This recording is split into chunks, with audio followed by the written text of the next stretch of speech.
Hello, my name is Dale Wilhite. I live at the Torment in Mountain Village, Colorado. If you want to find out anything about me, you can do so on MySpace, where I have a page. The title of this concept, which is a number of years old, is called A Murder Victim's Photo on a Prison Wall. What this is an added punishment for some people who have committed murder against another person or persons. This includes manslaughter or DUI manslaughter. It's my belief that in some cases, if not in many cases, when one person takes the life of another person and they are convicted for that crime and sentenced to prison, with the surviving family or relatives' permission, their victim's photo will be placed on their prison cell wall, in which they have to look at that photo every time they're in the cell, no matter what, for the rest of their lives, or until they're put to death, or until they die in prison, or until they're, in some cases, released. The photos of these murdered victims, or victims who have died because of DUI manslaughter, as I said before, will be on that prison wall, and it will be in such a way that the convict cannot take it down.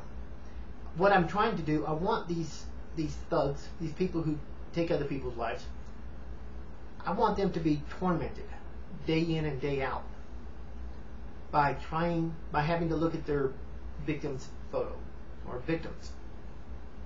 Again, now it won't work in every case, because sometimes it may be counterproductive.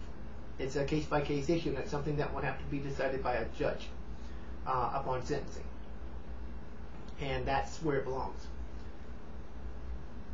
I base this on the fact that I remember some years ago about a little girl, I think it was in early 2002, in Florida, who was on her way home. I think she was like 12 or 13, and there was a car wash as she was walking by that picked her photo up, and then it picked up a photo, or the security camera caught another man coming up and grabbing the girl and dragging her by the arm, taking her off, and unfortunately he molested her and killed her just hours after that was taken. And eventually he was caught and arrested, and I hope he's on death row in Florida. If he's not, he's probably in prison for life. But she only had like a couple hours to live after she saw that photo, and it's just chilling, you know. And it's, to me, that man who did that to that little girl, he should have to see her photo with this little girl's parents' permission, and have to be tormented all the time with her photo up on his prison cell wall, where he cannot escape it. I mean, we've all get chilled when we go into a house and we see a picture of someone's, maybe from the past or something, with their eyes staring at us. It's just a photo, or a painting or something, and sometimes it can be chilling. So it's kind of based on that there. The other reason why I think this would be a great idea in some cases is due to the fact that some people, when they commit murders, they're trying to get rid of a certain person. They want them to be non-existent. They want their memory, everything about them, erased. That's what they're trying to do when they kill them. They want them to become forgotten, out of their way, or off the earth, whatever. Well, this is one way to spoil that, isn't it? But remember what I said, it's a case-by-case issue. It's something that a judge will have to determine, probably with the prosecutor's help.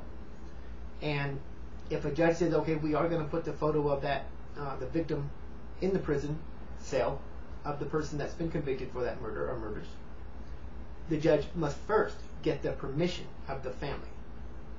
If it's whoever it may be, they cannot do it without that. You don't do something like that, And here's the thing about it: as some of these prisoners will be tormented by having their victim or victims look down on them, think about the surviving family members of those who lost a loved one to the crime of murder or DUI manslaughter, or just manslaughter in general.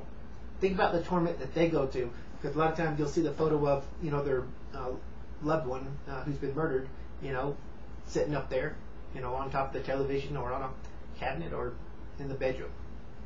They have to be tormented every time they see it, in many cases, or if not in most cases. Why should these convicts who commit these murders, why should they be allowed not to be tormented as well? I mean, it's painful to see someone, that died through an act of murder. It's heartbreaking.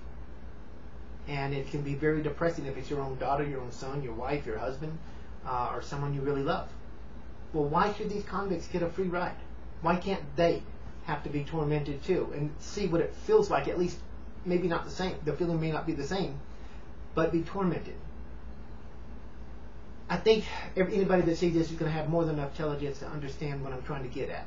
I'm not the greatest speaker in the world, and I don't always have it's very difficult for me to pitch my ideas. I'm not a very good communicator, as you can tell. But if you can I think you get the idea. It will work, and it should be, and it's something you should contact your congressional representative about, and just something to think about. The only people that would really probably come out and oppose it would be the ACLU, but who cares what they think? But unfortunately, they have a lot of money to fight anything and everything, because to them, the only people that have constitutional rights are the criminals. You and I, the law-abiding citizens, have no constitutional rights as far as the ACLU is concerned. Okay, anyway, I'm going to end it there. I hope that came clear, and I hope you like my idea. Again, this is one of many hundreds I have, and this will be my 60th video. Thank you for your time.